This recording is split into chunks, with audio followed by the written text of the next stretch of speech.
and instinctively she jerked the wheel to the right. The car skidded and hit gravel. She overcorrected again, just barely managing to save her car from sliding into the ditch that hugged the side of the road. The car skidded into the oncoming lane, spinning to face the way she'd just come from as she slammed on the brakes. She gritted her teeth, expecting more, but mercifully her car came to stop without further incident. Everything came to stop, except for her heart. It was pounding faster than it had in nearly 5 years. She remembered the truck, but about 10 seconds too late. Had it still been an issue? Fortunately, it was no longer an issue. The man driving the truck had managed to stop about 2 car lengths away. He was already on foot and he was almost to her door. The knock of his knuckle on the glass brought her back to reality. Phil Sanders. "Hey, miss, you alright?" Narrator, VO. She eyed the older man. He was as thin as a twig with a bushy mustache and a sun-dried face. His eyes squinted down at her as she nodded her head in affirmation. He nodded his back. "Phil Sanders. My phone's in the truck. Hold tight, I'll be right back." Narrator, VO. With that, he turned and hustled back to his truck's cab. As he searched, she relieved herself of her seatbelt. She felt like she'd been punched in the chest by a gorilla. Her head was heavy. She realized she was dizzy. As she took that first step out of the car, it was like she was walking on jelly. Gripping the door with white knuckles, she fought against the fierce wind. It threatened to at least knock her on her ass, if not carry her away altogether. She closed her eyes, held on, and took several deep breaths. It would have helped her calm down a great deal had the old farmer not accidentally startled her when he returned. Phil Sanders. Sorry, you sure you're okay? Rebecca. Yes, I'm fine. Are you okay? I'm so sorry. Did I spook your horses? Phil Sanders. I stopped in plenty of time, miss. And it's an empty trailer. Horses are about 10 miles down the road. It's okay. Your tire blow out? Rebecca. I think so. I hope not, though. I don't have a spare. Phil Sanders. It's okay, miss. The farmer chuckled as he put a reassuring hand on her shoulder. Phil Sanders. Everything is going to be just fine. Let's go check out the damage. Narrator, VO. He was very kind to her. The farmer cautiously and supportively guided her by the arm, making sure to correct her every sway. They took their time as they moved around the front of the car. Sure enough, when they reached the right front wheel, there was nothing left on the rim. The rubber had been shredded. It looked like she'd driven it over a field of razor wire. Phil Sanders. Yeah, your tire's seen some better days, I reckon. Narrator, VO. Shaking her head in disbelief, Rebecca felt like vomiting. The wind continued to assail her face with a frigid, ungodly cold. The farmer didn't seem to mind it as much. His focus went back down the road towards the rest of her tire. Phil Sanders. We should go clear that off the road. Narrator, VO. She begrudgingly went along. It had nothing to do with him. She just wanted to be inside the warm embrace of her car's heater again. The damn marshmallow of a coat she was wearing didn't do a thing to help. She took out the fuzzy black gloves she kept in her pocket and slipped them over her hands. The warmth didn't come fast enough for comfort. Comfort was knowing that now she had an excuse for being late. That should have taken a load off, but she realized she'd have to prove it. A situation made difficult by her lack of phone. Rebecca. Hey, thanks for your help, mister. Phil Sanders. Sanders. Phil Sanders. It's absolutely no problem at all, miss. Rebecca. Madison. Rebecca Madison. Does your phone have a camera on it by chance? Narrator, VO. He eyed her and smirked. He held up a black smartphone. Phil Sanders. Just 'cause I'm old doesn't mean that I don't. Rebecca. Sorry, I didn't mean anything by it. Phil Sanders. Just giving you a hard time, miss. What about the camera? Rebecca. Well, I left my phone at home. I was wondering if you could help me out and take some pictures, for the boss mainly. Phil Sanders. I hear ya. I think we'll be able to come to an agreement. Narrator, VO. They were almost at the remains of her tire. The tattered remains sat about 50 yards away from where her gray Civic had stopped. The rubber had peeled right off her rim. The tread still faced down, and the torn strands of rubber curled upwards like a flower petal. Phil Sanders. Hey, looks like it struck the landing. Narrator, VO. Phil said, eyeing the rubber. He bent downwards and gripped either side of the strip. He tried to stand up with it, but he couldn't lift it. Both ends came up, but the middle held fast to the road like it was glued there. With a huff, he tried again. Phil Sanders. What in the world? Narrator, VO. He asked on the third try and grunting hard, he scoffed. Phil Sanders. Holy crap, what did you hit? Rebecca. I have no idea. I didn't see anything. 1 second the tire was there and then the next it wasn't.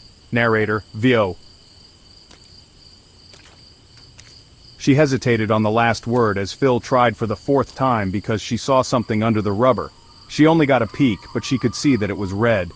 "Rebecca, hold on. It looks like it's stuck on something." "Phil Sanders, stuck? What do you mean stuck on what? Super glue?" He chuckled. Rebecca looked either way, checking for traffic. With the coast still clear, she urged Mr. Sanders to try again. When he did so, she saw the red mass again. It looked like a giant piece of bubble gum. At first she was dumbfounded and she got on her knees. "Rebecca, it's stuck on something gooey. Phil Sanders, gooey you say?" Phil put the rubber back down and got on his knees with Rebecca. He shined his phone's flashlight under the rubber. There certainly was a gooey mass stuck to the tire, and it was wet. The wind carried its stench right into Rebecca's nose, and the vomit she'd been holding down almost came. The smell was thick and hot. It was the smell of rot. "Phil Sanders, looks like you hit or something. Goddamn, fresh one too. That's weird though, with the tire. I don't know why it stuck to him. Never seen anything like it before." "Rebecca, I haven't either. I didn't see any fur on it. It just looked like meat." "Phil Sanders, yeah, if you hit them hard enough, that's what they'll look like. I'm gonna go ahead and call the state boys real fast. We're gonna need somebody a little younger than both of us to take care of this mess, if you know what I mean." With a smile, he escorted her back to her car. She continued talking as he dialed on the phone. "Rebecca, I also think we should get some EMTs out here and check on you." "Phil Sanders? No thank you, I'm fine," she said, grinning to assure him. She didn't want the hassle. "Phil Sanders, I think the state boys will want it too. Might as well just ask now and get everything here at once," he said, trying to coax her. "Rebecca, maybe, but I'm telling you, I'm fine, just a bit dizzy." "Phil Sanders, you want to make the call? I'll let you decide. I don't want to speak for you one way or another." He smiled and handed her the phone, which she took hesitantly. "Rebecca, thank you." She took the phone. "Phil Sanders, it's no problem. Now let's see what we can do about that tire first. I think it may have a jack in my..." His question was cut off by a loud thud that came from her car. On her now dented hood sat a large bulbous mass the size of a college textbook. Whatever it was held the same consistency as the thing she had hit with her tire. Given a clear look at it, it looked as though it had been chewed up and spat out. Rebecca looked up and saw nothing but clowns. She didn't know what she expected to see, but she had hoped for some clue. The thing didn't just fall out of the sky, it couldn't have. "Phil, what in God's name?" Phil asked, moving towards it. He could only get so close before he had to pull his undershirt up over his nose. "Rebecca, was that there before?" Rebecca asked, trying to rationalize the blob's presence. "Phil, I don't think so. I think it just fell under your car, but where did it come from? God, it reeks." Step by step, Rebecca brought herself closer to the appalling mass. Her stomach churned faster than the angry clowns above. Whatever it was, whatever it used to be, there was no evidence of it now. It resembled nothing natural that she could think of. It was just a figureless blob. A red stream of liquid ran off of it, slowly dripping down the hood of her car. She pushed the notion that it could be blood from her head.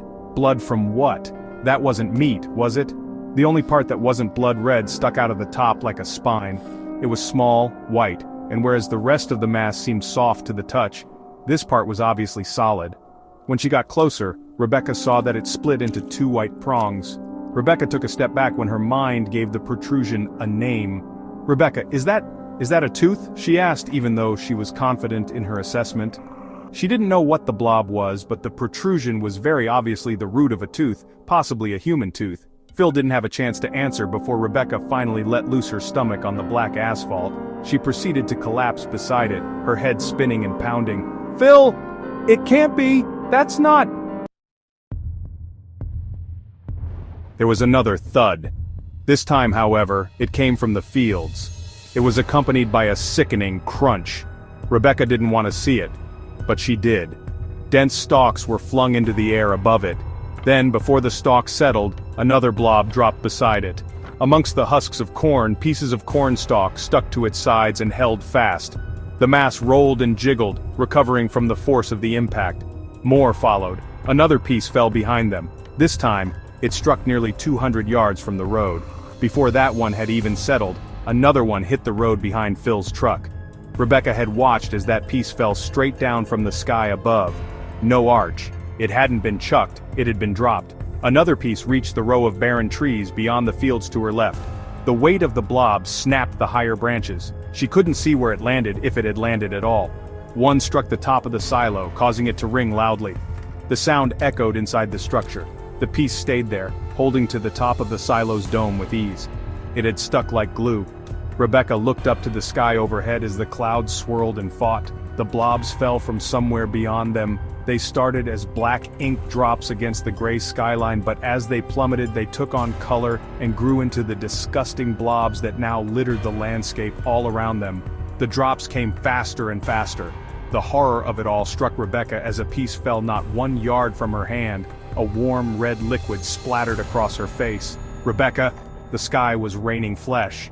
"Phil, get up," Phil said, also looking to the sky with caution and disgust. He turned back to Rebecca. "Phil, Miss Madison, please get up now. You need to get in your car before—" As if out of pure cosmic irony, a large chunk of flesh almost the size of a pillow struck Mr. Sanders on his right shoulder. The impact yanked him towards the ground, but he took the hit. He miraculously managed to stay on his feet. That didn't stop him from screaming. "Rebecca!" "Oh my God!" Rebecca exclaimed, quickly getting to her feet and rushing over to his side. The thing was still stuck to his arm. The unholy thing had molded itself around his shoulder and arm. It formed a grotesque cast, pinning his arm to his side. Extensions from the impact had splattered out to stick to his face and chest. He wheezed in pain. "Mr. Sanders, I think it broke my damn shoulder. Get it off, please, get it off." Rebecca, yeah, hold on." Rebecca said, watching the sky. With every second, the rain of flesh fell faster, heavier. With every second, she felt increasingly uncomfortable, increasingly terrified that the next one would strike her next, atop her head. She pictured it wrapping around her face and smothering her in rotted darkness. She turned her attention to the injured old man, putting Mr. Sanders' phone into her pocket. She reached slowly for the disgusting mass stuck like a leech to his shoulder. She forced her gloved hands onto the thing, and she gripped it tight. As she did so, her fingers slowly started to sink inwards. She winced as an unwelcome warmth soaked into her gloves. Mr. Sanders brought his other hand up to help. It sunk in deep. She took a deep breath, inhaling an unfortunate amount of stench, and gave it a good pull. She managed to yank Mr. Sanders forward, but the mass didn't budge. It was stuck to him like glue. With another tug, she realized her hands were stuck there too. "Phil, harder!" Phil pleaded through the pain. "Phil, pull it harder! Rebecca, my hands!" Rebecca said, panicking. "Rebecca, my hands are stuck." Just once she tried to wiggle her fingers free, but they were stuck inside the blob. She tried again, downwards this time. She pulled with all she had, but all she did was pull Mr. Sanders off his feet. He struck the asphalt hard, and she nearly came with him. They'd accomplished nothing. Mr. Sanders grimaced, and tears started to flow down his face. As she pulled him back up, Rebecca saw that it wasn't working, so she set about trying to free herself. She didn't want to, but her survival instincts were in full gear. They couldn't waste another second outside. She struggled, twisted and pulled, but the revolting thing was held faster than anything she'd ever seen. She tried pulling with her left hand and she pushed with her right. Her left glove gave, and part of her hand came free. She realized she could pull her hands out of her gloves. "Mr. Sanders, please try again," Mr. Sanders asked in a pitiful voice. He could barely keep his eyes open. His shoulder was dislocated at the very least, and she knew it. There was nothing she could do alone to pull that mass off his arm. All that mattered now for both of them was that they find cover quickly. She fought against the gloves to free her hands. The pounding of the rains grew faster and heavier. Another piece hit her car, right on the top of the cab. 3 struck Mr. Sanders' truck. All of them were far too close for comfort. Mr. Sanders didn't realize what Rebecca was doing until it was too late. "Mr. Sanders, no, please don't, please try again, please, it stings, it stings." She ripped her hands free of the gloves with a grunt just as a chunk smacked against her windshield. It was the size of a car tire. "Rebecca, I'm sorry." It was supposed to be such an uneventful day, but overhead the clouds churned and plotted. Rebecca Madison saw and she heard the roaring of the wind against her car. But she didn't care. It was warm inside, so what did the fierce cold outside have to do with her? It didn't matter. There were only 2 things that mattered to Rebecca in that moment. The first was the clock and the numbers on it. 7:46, it read. It was 7:46 on a Monday morning, and she needed to be at her desk at SMC, a pneumatics manufacturer, by 8 o'clock. Her drive had another 15 minutes to go, at least, and that was hoping against all odds that she could hit every green light. She knew that wouldn't happen, but she didn't worry about it just yet. She was still far in the country. The road before and behind her was empty. She pushed the speedometer from 65 to 70 miles per hour. She worked relations, not glamorous, but it was all she had, and she was damn good at it. Lately, however, she'd been pushing her luck. She'd made arriving late a bad habit. Well, it's easy when it's never noticed. It wasn't consistent, not every day, but at least twice a week she slipped in under the bell. The game had changed when her supervisor noticed, and since their little talk last week, everything got more complicated. Everything was too complicated as of late. That was thanks majorly to her other concern back home, her mother. Rebecca had never married. She lived alone for many years and that was perfect. She thought it would be no hassle at all when she asked her mother to move in with her. It had been right after her father died, and she couldn't bear the thought of her mother alone. No home besides hers would do. As the years went by, she started to wonder if it had been worth it. Her mother, nearing an impressive 95 years of age come next April, was still a very smart woman. Rebecca saw that every morning. The only issue was that her mother could no longer retain that spark. Her mother had fallen prey to sundowner syndrome. Every morning her mother was still the same woman she remembered, besides the folds in her face. But come night, the very sight of her was more than disheartening. It was nearly unbearable. Rebecca didn't want to use the word, but it was an annoyance. That's why Rebecca always ran so late. She enjoyed seeing her mother in the morning, dreading the state she'd come home to find her in, and there was so much to manage. She had to lock doors and hide keys so she wouldn't wander outside. There were so many medications. She had to help her to the bathroom and get her dressed. She promised her she'd never put her in a home, and now that promise was more solidified than ever. Rebecca knew that she would never see her mom in the mornings again if she was to do that. It was hard, but Rebecca and her mother did their best. She was determined to do so for as long as they had left. The thought came to her that morning, as it did every morning. She should call her mother, talk to her just for a little bit longer before the day ruined her. That's all she'd need. Her mother didn't need to be physically strong to help lift the weight of depression from her shoulders, but as she reached for her purse, she realized that her phone had never left the bedside that morning. It had been neglected in her panic to get out the door. It made her eyes tear up with frustration rather than sadness. All she could do was sit in the white noise of the radio and watch the endless fields of dead corn roll by. She pushed the speedometer again up to 75, and the radio came to the forefront of her mind. Her ear clung to it out of the blue, but honestly she didn't hear it. Still are unsure of the scope of the event. All that's known at this time is that the Chinese government has declared a state of national emergency. At the moment, China has released no official details of the events that have transpired over the last 24 hours, and they have ignored all of the UN's offers to assist them. No sources yet have been able to confirm any further details as communication with a troubled nation has grown difficult, with many intelligence satellites showing major power outages within the nation's borders. An abundance of rumors, however, have started circulating around that stretch from incredibly believable to the utterly improbable. While the intelligence community has flat out denied a majority of these rumors, it's hard not to notice that a lot of them sound incredibly similar to ones that started circulating just last week about Somalia. Rebecca turned the radio from AM to FM. She was in no mood for news that morning. She preferred music. She allowed herself to get lost in it. The country's song fit to her surroundings like a puzzle piece. A silo grew closer on her right-hand side, a picturesque farmhouse nestled right beside it, and on the left, she spotted an older blue Ford pickup coming towards her, carrying a horse trailer. The sights of Ohio. She felt much younger, and that's all she wanted. The moment was so perfect that it had perfectly distracted her from the red, raccoon-sized mass that landed on the road ahead. With a bang, her tire was shredded.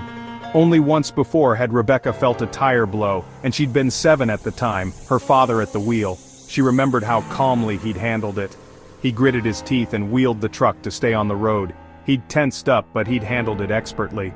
That's the only way he could do things. She wished he'd pass that on to her. She screamed. The thing seemed to embrace her. Most of the glass had held except for her rear window. It had nearly shattered, but every crack and shard was held fast in place by the revolting masses. They didn't move. They hugged her car in silent stillness. Rebecca recalled the tale of Jonah and the whale, and she imagined this was how Jonah felt. She had been swallowed alive. She needed to get out. She flipped over.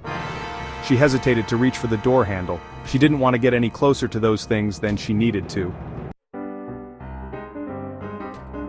She pulled, and when she heard the click, she pushed. Her whole body pressed up against the door, her face met the window, but the door didn't budge. The masses outside held the door like glue. They fought against her. It was like trying to move a mountain. Rebecca screamed in protest. She couldn't be trapped in here. No, not in here. Panicking, she shoved again. She threw her weight into that door time and time again, but it didn't move. It couldn't. She might as well have been trying to beat her way through a concrete wall. After trying every single door, she found that they all held firm. She was truly trapped, and calling for help wasn't an option. She tried 3 times to dial 911 on Phil's phone. No matter where she was in the car, she couldn't get a signal. The mass had drowned out the light, and any hope she had of contacting the outside world. It seemed the car was shrinking by the second. In frustration, she lashed out with her feet. She aimed at the window, hoping maybe it would break. Hopefully the things would fall off it instead of in if they struck without the window. She decided she'd cut her way out. One of the shards had to have been sharp enough. With a determined, forceful thrust, she brought her heel to the window. The only thing she almost managed to break was her leg as she hyperextended her knee. The pain returned her to her previously curled state. She began to cry and plead for someone to help her. Her instincts told her that if she screamed, then somebody would hear. Somebody would come along. Help would come.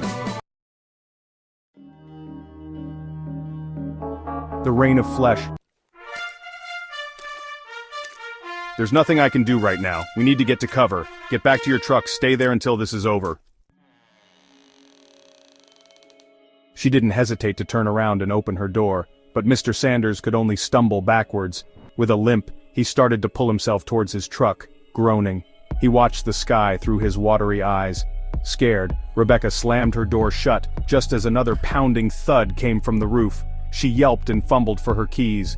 They were in her pocket, that was good. But then she felt something else. A phone. Mr. Sanders' phone. She pulled it out and looked out her rear-view mirror. Outside, everything was consumed by a downpour of flesh, and there was Mr. Sanders limping through it. It was by the grace of God that Mr. Sanders got as far as he did. He almost managed to reach the door of his truck. He could have touched it. A smaller drop of flesh, the size of a book, hit his left foot and glued to the spot. Rebecca could only watch as he stumbled and fell hard to the ground on his front. He could only lie there at the mercy of the sky above. Rebecca tried to see him out her rear window, but so many drops had accumulated there it was impossible. She could only watch the terrible scene unfold in her side mirror. He looked hopeless. The pounding of the rain drowned out any sound, but she saw his head moving. He was yelling for help. A large chunk of flesh struck his back, breaking it. Another pinned his leg. All the while, Rebecca never moved. She was safe, and her fear kept her rooted in that seat. Had a glob not swallowed her mirror first, she would have witnessed another drop strike him right on the back of the head, delivering his face quickly into the asphalt below. It was an accidental mercy. She started to hyperventilate. She had no idea what to do. The rain outside just kept coming and coming. In reality, the rain only lasted a few minutes, but it seemed so much longer. It seemed like it stretched on for hours on end. For that seeming stretch of forever, all Rebecca could do was scream. She moved to the back seat away from her cracking windshield and brought her legs in close to her chest. She hugged herself as the heavy rain fell over her, consumed her. Soon the drops would cover every inch of her car and the windows. They ate the light. She was left alone in darkness. Long after the barrage outside had ceased, Rebecca cried in darkness. Thankfully, the windows had held back the physical barrage, but they could not hold back the stench that had flooded inside almost instantly. It had threatened to suffocate her then, but she didn't even seem to notice it anymore. Eventually, Rebecca was able to move her arms and her feet and her legs, but she didn't want to. The car had protected her, but Rebecca still felt unequivocally surrounded. Like a child under the sheets, she didn't want to let one single limb hang free. The monsters might get it. The darkness was in total. A dim glow precipitated between the masses outside. Red light managed to leak through the edges of the blobs where pieces met the jagged lines covering her car. Like lightning, it did her no good. Not nearly enough light could seep through to offer her any illumination. When she couldn't handle the weight of the darkness anymore, she reached for Mr. Sanders' phone, which lay face down on the center console. She fumbled for it and accidentally knocked it on the floor. Light flooded out from within. It was blinding but welcome. After giving her eyes time to adjust, she searched for the flashlight. She was so thankful that the phone had stayed unlocked. She found it, and the entire car was illuminated. She wasn't ready for what she saw. A claustrophobic paralysis found her as she beheld the thing stuck to her car, pressed tightly against the glass. Her heart told her that it was a lie, and it was. For a while soon she grew exhausted and her voice grew hoarse. Not a single sound came from outside her car. The wind had ceased with the rain long ago and there had been nothing since. No birds, no cars, no people. The silence allowed the small crunch outside to be amplified nearly tenfold. She froze and listened.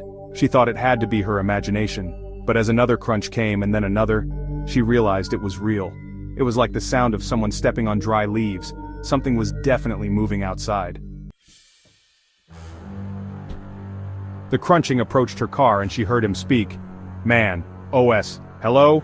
The voice was older and haggard. It sounded muffled through the blobs. "Man, OS, is anyone in there?" He didn't have to ask her twice. "Rebecca, yes!" she screamed, flying to the window. "Rebecca, yes, please help me, please, I can't get out, please!" The man came closer to the car. He stopped just outside. "Man, OS, you're covered, that shit's almost impossible to move, it holds fast, give me a minute, it's starting to dry now, I have some tools up at my house, I'll be right back." Rebecca smiled and thanked God. He must have lived in that home next to the silo, it was all okay. "Rebecca, yes please, thank you," she said almost all at once. The crunches returned faster as the man turned away. Relieved she knew it would be over soon. Again the day sought to destroy her expectations.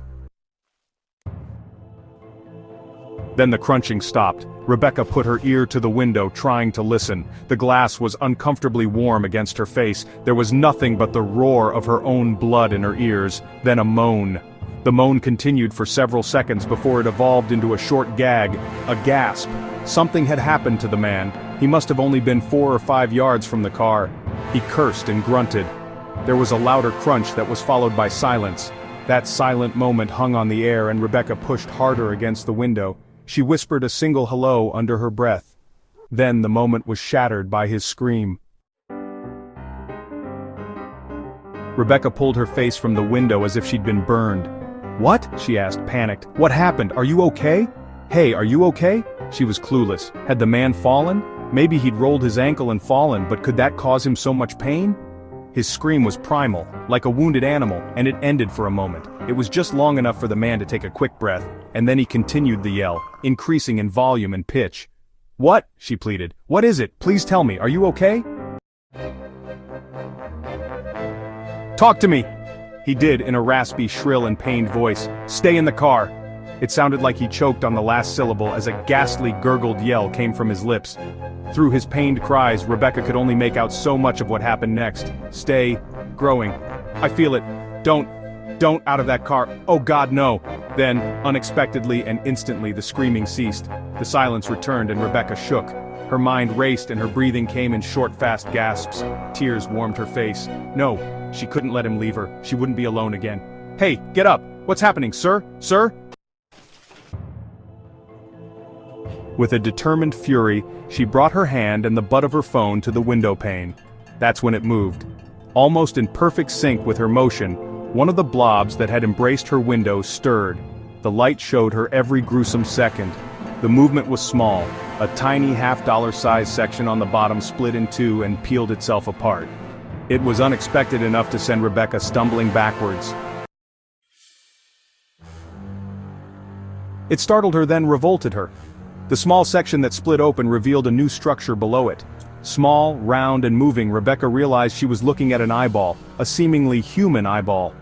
The thing had opened an eye and was peering into the car through a cloudy blue iris. It searched about for just a moment before it locked its gaze right on her. "Rebecca, no," Rebecca said, as if saying it would change her reality. Horrified, she couldn't break away from the unexpected and unwelcome staring contest. The eye held its gaze, and then it blinked. Rebecca wondered what it was thinking. This thing made of flesh and blood. She couldn't resist its dead stare, offered no clues. Could it think at all? Why was it staring at her? Why had any of it happened?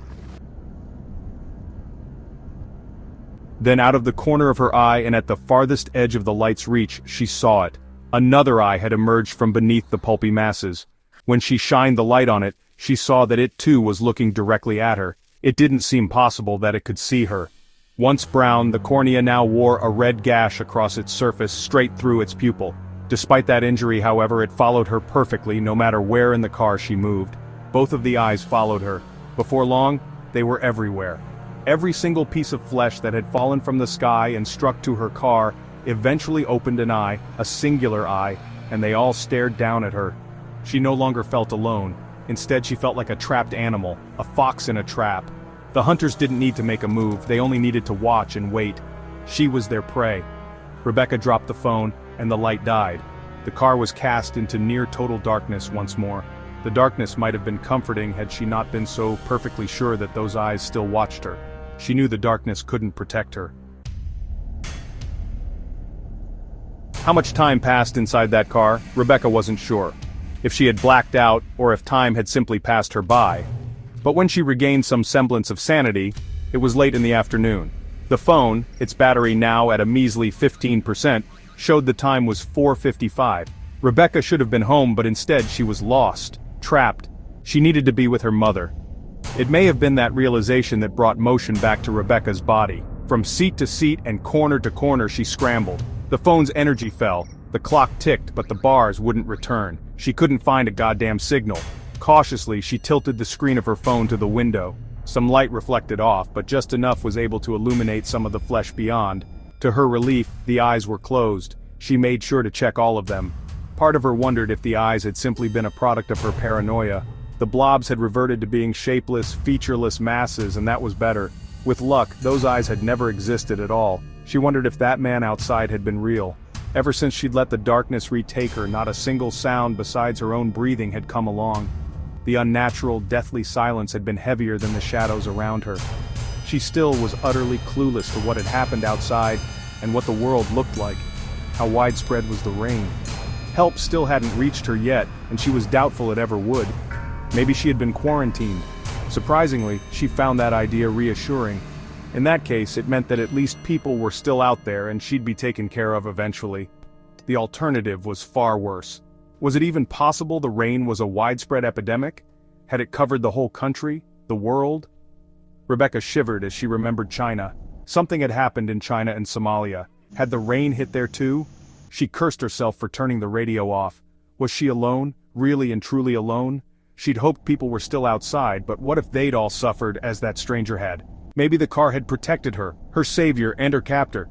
She was trapped in her own racing thoughts. Those things brought back memories of her youth.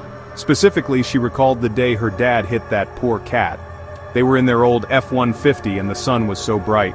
A fat gray cat had just run out onto the road. It was like it had been waiting for the truck. It couldn't have timed it any better. Still, she remembered how it felt, the bump as the front wheel struck it, and the bump as the rear wheel finished it. Her dad told her not to look. He had pulled the truck over so he could go check on it. Rebecca disobeyed and looked out the back window. All she wanted was a quick peek to make sure the cat was okay. She paid for her morbid curiosity. She recalled Mr. Sanders' words from just a few hours earlier. As she remembered the terrible scene, aside from its craned head and open eyes, nothing on it resembled a cat anymore.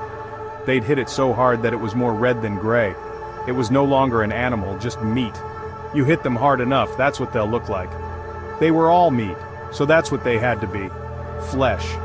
That seemed the most logical assumption, but so impossible at the same time, she couldn't bring herself to accept that. Flesh of what? How could flesh rain from the sky? It had to come from somewhere, didn't it? She shut that thought, that word away. It sickened her. She thought of those eyes, those very human eyes.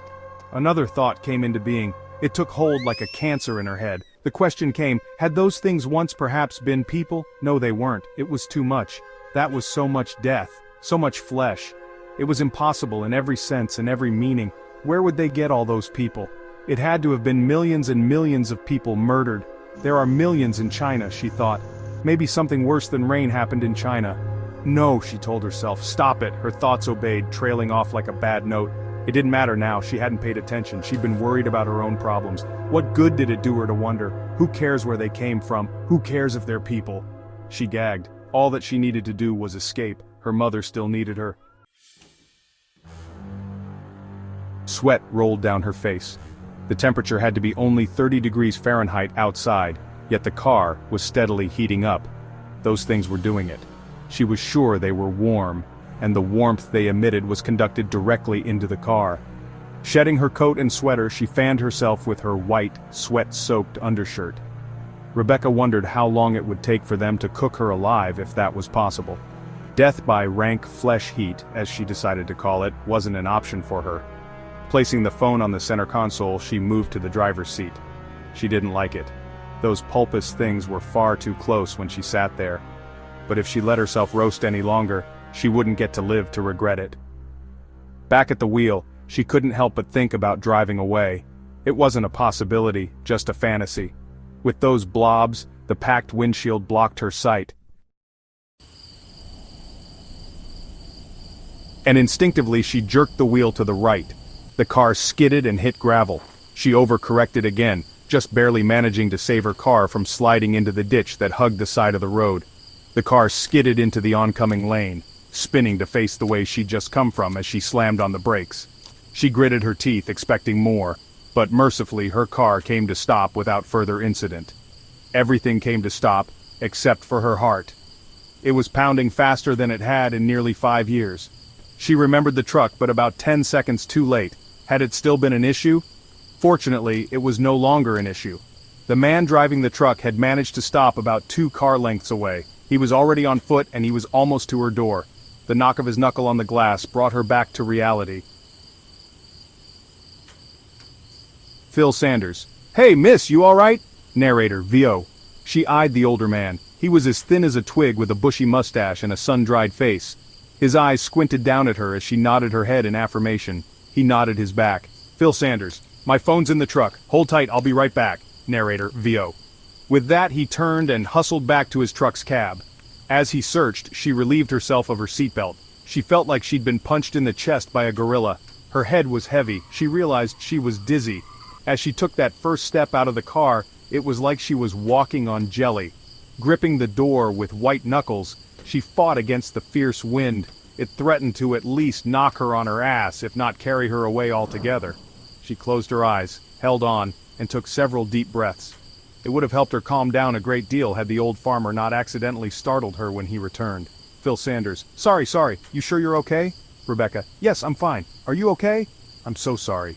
Did I spook your horses? Phil Sanders. I stopped in plenty of time, miss. And it's an empty trailer. Horses are about 10 miles down the road. It's okay. Your tire blow out? Rebecca. I think so. I hope not, though. I don't have a spare. Phil Sanders. It's okay, miss. The farmer chuckled as he put a reassuring hand on her shoulder. Phil Sanders. Everything is going to be just fine. Let's go check out the damage. Narrator, VO. He was very kind to her. The farmer cautiously and supportively guided her by the arm, making sure to correct her every sway. They took their time as they moved around the front of the car. Sure enough, when they reached the right front wheel, there was nothing left on the rim. The rubber had been shredded. It looked like she'd driven it over a field of razor wire. Phil Sanders. Yeah, your tire's seen some better days, I reckon. Narrator, VO. Shaking her head in disbelief, Rebecca felt like vomiting. The wind continued to assail her face with a frigid, ungodly cold. The farmer didn't seem to mind it as much. His focus went back down the road towards the rest of her tire. Phil Sanders. We should go clear that off the road. Narrator, VO. She begrudgingly went along. It had nothing to do with him. She just wanted to be inside the warm embrace of her car's heater again. The damn marshmallow of a coat she was wearing didn't do a thing to help. She took out the fuzzy black gloves she kept in her pocket and slipped them over her hands. The warmth didn't come fast enough for comfort. Comfort was knowing that now she had an excuse for being late. That should have taken a load off, but she realized she'd have to prove it. A situation made difficult by her lack of phone. Rebecca. Hey, thanks for your help, mister. Phil Sanders. Sanders. Phil Sanders. It's absolutely no problem at all, miss. Rebecca. Madison. Rebecca Madison. Does your phone have a camera on it by chance? Narrator, VO. He eyed her and smirked. He held up a black smartphone. Phil Sanders. Just 'cause I'm old doesn't mean that I don't. Rebecca. Sorry, I didn't mean anything by it. Phil Sanders. Just giving you a hard time, miss. What about the camera? Rebecca. Well, I left my phone at home. I was wondering if you could help me out and take some pictures, you know, for the boss mainly. Phil Sanders. I hear ya. I think we'll be able to come to an agreement. Narrator, VO. They were almost at the remains of her tire. The tattered remains sat about 50 yards away from where her gray Civic had stopped. The rubber had peeled right off her rim, the tread still face down, and the torn strands of rubber curled upwards like a flower petal. Phil Sanders. Hey, looks like it struck the landing. Narrator, VO. Phil said, eyeing the rubber. He bent downwards and gripped either side of the strip. He tried to stand up with it, but he couldn't lift it. Both ends came up, but the middle held fast to the road like it was glued there. With a huff, he tried again. Phil Sanders. What in the world? Narrator, VO. He asked on the third try and grunting hard, he scoffed. Phil Sanders. Holy crap, what did you hit? Rebecca. I have no idea. I didn't see anything. 1 second the tire was there and then the next it wasn't. Narrator, VO. She hesitated on the last word as Phil tried for the 4th time because she saw something under the rubber. She only got a peek, but she could see that it was red. Rebecca, hold on. It looks like it's stuck on something. Phil Sanders, stuck? What do you mean stuck on what? Super glue? He chuckled. Rebecca looked either way, checking for traffic. With the coast still clear, she urged Mr. Sanders to try again. When he did so, she saw the red mass again. It looked like a giant piece of bubble gum. At first she was dumbfounded and she got on her knees. Rebecca, it's stuck on something gooey. Phil Sanders, gooey you say? Phil put the rubber back down and got on his knees with Rebecca. He shined his phone's flashlight under the rubber. There certainly was a gooey mass stuck to the tire, and it was wet. The wind carried its stench right into Rebecca's nose, and the vomit she'd been holding down almost came. The smell was thick and hot. It was the smell of rot. Phil Sanders. Looks like you hit or something. Goddamn, fresh one too. That's weird though, with the tire. I don't know why it stuck to him. Never seen anything like it before. Rebecca, I haven't either. I didn't see any fur on it. It just looked like meat. Phil Sanders. Yeah, if you hit them hard enough, that's what they'll look like. I'm gonna go ahead and call the state boys real fast. We're gonna need somebody a little younger than both of us to take care of this mess, if you know what I mean. With a smile, he escorted her back to her car. She continued talking as he dialed on the phone. Rebecca, I also think we should get some EMTs out here and check on you. Phil Sanders? No thank you, I'm fine, she said, grinning to assure him. She didn't want the hassle. Phil Sanders, I think the state boys will want it too. Might as well just ask now and get everything here at once, he said, trying to coax her. Rebecca, maybe, but I'm telling you, I'm fine, just a bit dizzy. Phil Sanders, you want to make the call? I'll let you decide. I don't want to speak for you one way or another. He smiled and handed her the phone, which she took hesitantly. Rebecca, thank you. She took the phone. Phil Sanders, it's no problem. Now let's see what we can do about that tire first. I think it may have a jack in my...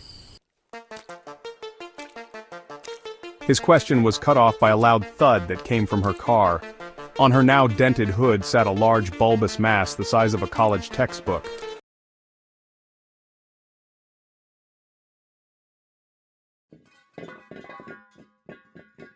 And they also probably held her tires to the ground. She'd never move, and she'd never get anywhere. Wondering if perhaps the noise would agitate the things, Rebecca saw their eyes and her mind. It had been hours since then, and the eyes hadn't returned.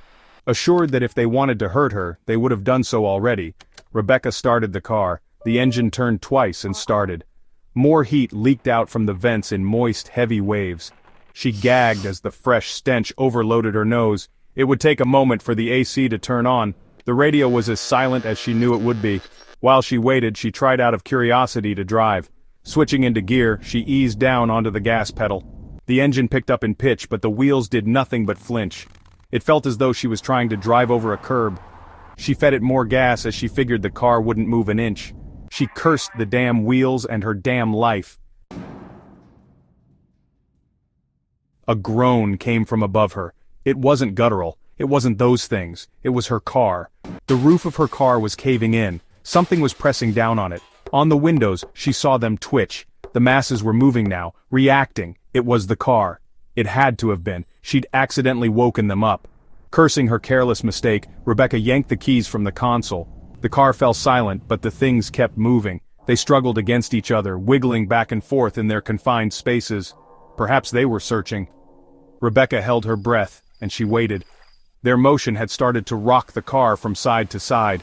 The thing shook her harder and faster. The lurching continued until Rebecca felt she was going to throw up. The wheel was all she had to hold on to. Fortunately for her, the rocking did not persist for long. After just a few seconds, everything stopped. The car fell back to rest and the calm retook the air. Rebecca sucked in an exhausted gasp. Reluctantly, she released the steering wheel. But as her eyes watered, she reached for the phone. She had been tormented enough. Never before had she been so desperate to speak to her mother. Still, there were no bars, no signal. The battery fell to 7%. Her heart was already drained. She fell back into the rear seat, too weak to cry. It was hopeless. Rebecca wasn't sure what prompted her to check again. Habit, probably. In the back seat, she had subconsciously refused her fate. Looking back at the phone, she was shocked. It was weak, but finally a connection had been made. A signal. There was a signal. Rebecca's journey had been long and arduous, filled with moments of terror and fleeting hope. She had fought through unimaginable horrors, driven by a singular purpose, to find her mother and ensure her safety. As she navigated through the night, the weight of her mission pressed heavily on her shoulders. The memories of her struggle, the people she couldn't save, and the relentless pursuit of those monstrous beings outside, haunted her every step. But Rebecca's resolve was unyielding. She knew that she had to keep going no matter the cost because her mother's life depended on it. Fingers had never moved faster in her life. She dialed in the number for home. As she held the phone to her face, she didn't know if she could even speak. Her hand was cupped over her mouth. No evil in the world held a candle to the next 10 seconds. Every beep hit her harder and cut her deeper than any of those damned monstrosities outside could ever hope to. Overwhelming joy gave way to grief yet again. She only hoped that God, if there was one, wouldn't let her down. That's what her mother would have told her. Her mother always had faith. Rebecca was rewarded for hers. Mother, hello? A fragile voice came in over the phone, weak but alive. Rebecca, oh my God, Mom, is that you? Mother, who is this? On any other day that question might have broken Rebecca's heart, but today it was all Rebecca needed. Rebecca, Mom, it's Rebecca. Are you okay? Please tell me you're okay. Mother, of course dear, of course you're Rebecca. Why, yes I'm okay, why wouldn't I be? Rebecca pumped her fist in the air, and she kicked her feet several times in furious juvenile joy. The smile that spread on her face was unmatched. Thank the Lord her mother was safe. That meant there was hope. Maybe her nightmare wasn't as widespread as she had feared. Maybe, just maybe, there'd be a chance for her, a chance for everyone. Rebecca, Mom, what's happened? What's happening over there? Mother, nothing much. There's not much to do here. Someone needs to water the flowers. I should water them. Rebecca, no, don't go outside. Mother, listen to me. Can you turn on the TV? What does the TV say? Mother, do you want to talk to Rebecca? Rebecca, no Mom, I'm Rebecca, she should be home by now. My Rebecca, she always comes home, I'm sorry, I'm a bit confused. Those words broke her heart. Rebecca, I will be Mom, I'll be home soon, I promise, I'm coming home. Mother, okay, well be careful, I'm going to water the plant, should I? It's been raining hard today. Rebecca froze. No, it couldn't be. Could it really be that widespread? Home was miles away, but her mom was okay. Perhaps her mom had just been lucky. She was inside after all, and as long as those blobs stayed outside, she'd be fine. But her flowers. Rebecca knew how she could be in her confused state, and if she was truly determined then, Rebecca, Mother, listen to me. I have never been more serious in my entire life. Do not go outside. Mother, I'll do what I want. Only Rebecca can. Rebecca, Mother, do not leave the house. Those plants don't need water, just listen to me. Rebecca stopped. If these were the last words she ever spoke to her mother, she didn't want them to be screamed. She took a deep breath and begged, Rebecca, please Mom, please wait for me. We'll water the plants together, just wait for me to get home. Mother, okay, you get here and then you, Rebecca, and me can go water those flowers. They're gonna need it today. Rebecca, I'll be there soon, Mom, I love you. The line went dead. The phone hanging on 3% was about to leave her in darkness, but now she had to move. She had to get out. She had let Mr. Sanders down, and she couldn't help that old man. She refused to let anyone else die, not herself, not her mother, not anyone. Adrenaline filled her veins, and with the roar of a warrior, Rebecca threw herself at the rear door. It budged. The flashlight burned bright as it sucked the phone's battery dry. All the power left was so precious, and if it went out, then so did Rebecca's chances. Twice more she threw herself. She gave it her right shoulder and then her left. The door flinched each time, but it refused to yield. A sliver of light had managed to leak in from the side.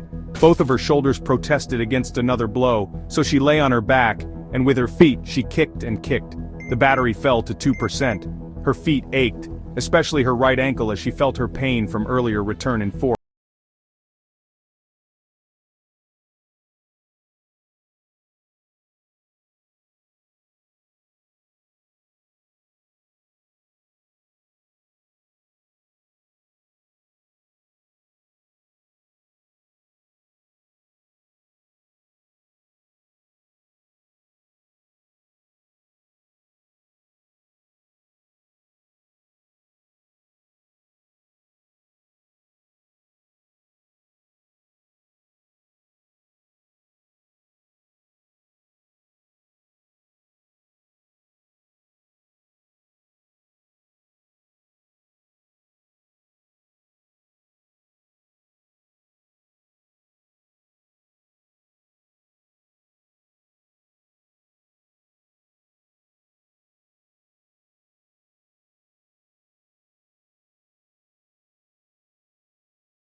As soon as she kicked the door open and left from the car, she suddenly felt like she was standing on an alien world.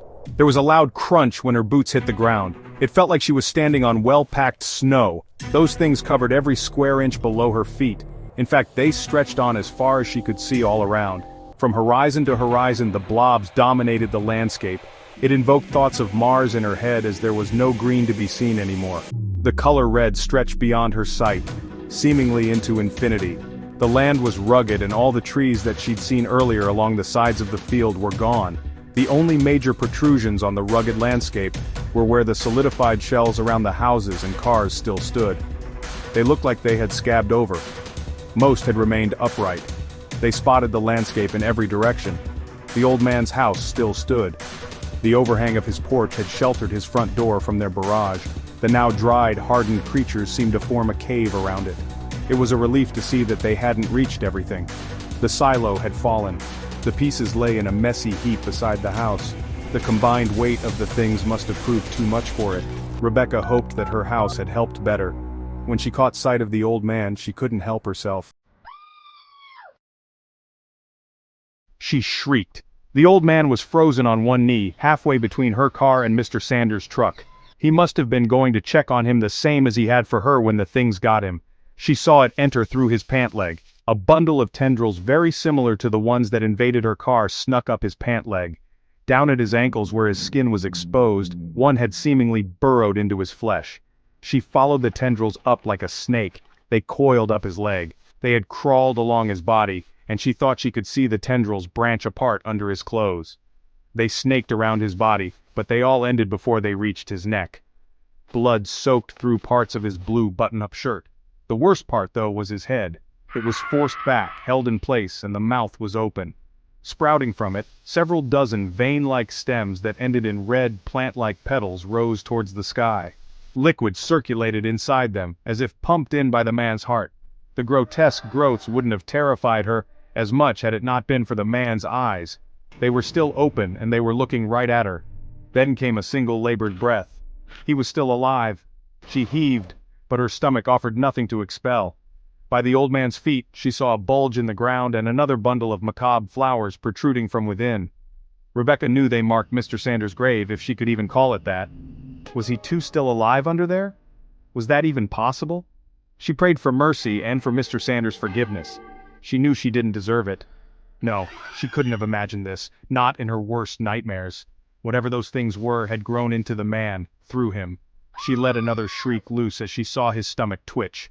The man grimaced as something moved inside him. Rebecca wasn't sure if there was a worse fate.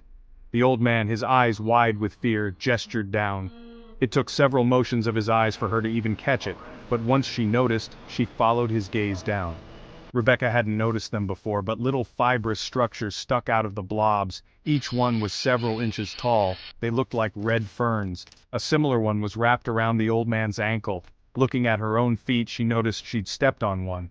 The pressure from her boot had triggered one of the tentacles to slowly emerge from the blob below. It reached around blindly, unable to cling to the material of her boots. They weren't plants. They were snares.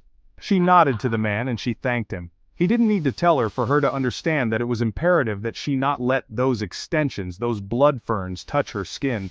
She didn't want to leave the old man. In fact, she offered to help, but he groaned in disapproval. Exerting himself, he managed to shoo her away with small motions of his hand.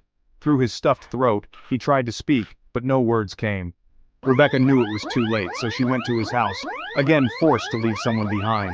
A tear ran down the old man's cheek. It was like navigating a minefield, but Rebecca did it quickly and skillfully. The blood ferns were scarce enough, thankfully. If she stepped on one, her boots offered more than enough protection. The ground crunched like snow beneath her.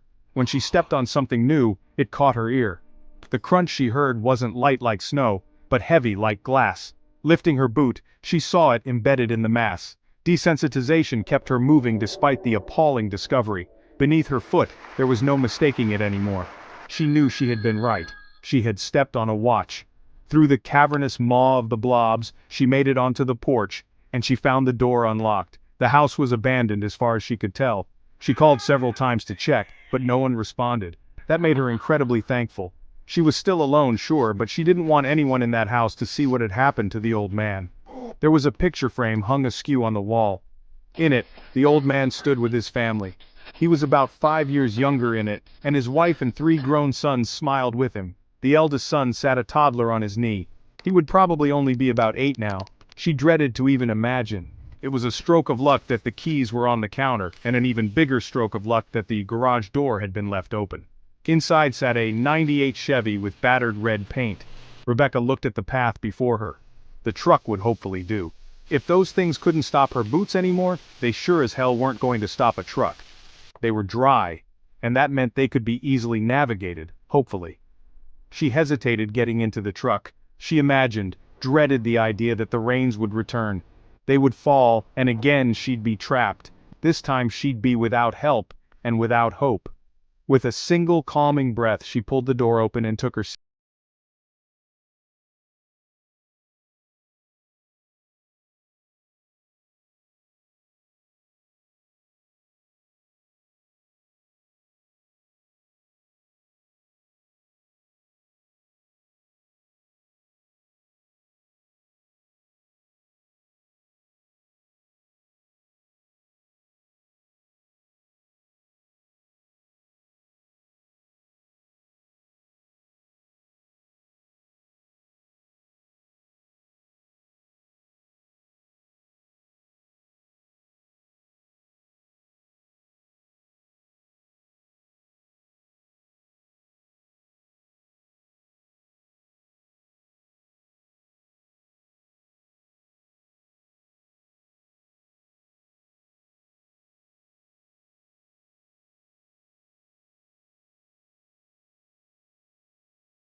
Pictured mannequins. Random movements danced by some of the windows, but she didn't dare stop. Her home was so close. It was unrecognizable. Once beautiful with 2 stories, yellow siding, and a little stained glass rose in the front window, none of it could be seen beneath the disgusting layer of filth accumulated around it. The dead covered her house and nothing was more sickening. That was what she thought until she got out of the truck and reached the back of the house. Grief was not strong enough of a word to describe how Rebecca felt. After all she'd seen, and after all she'd survived and fought for, it had all led to this.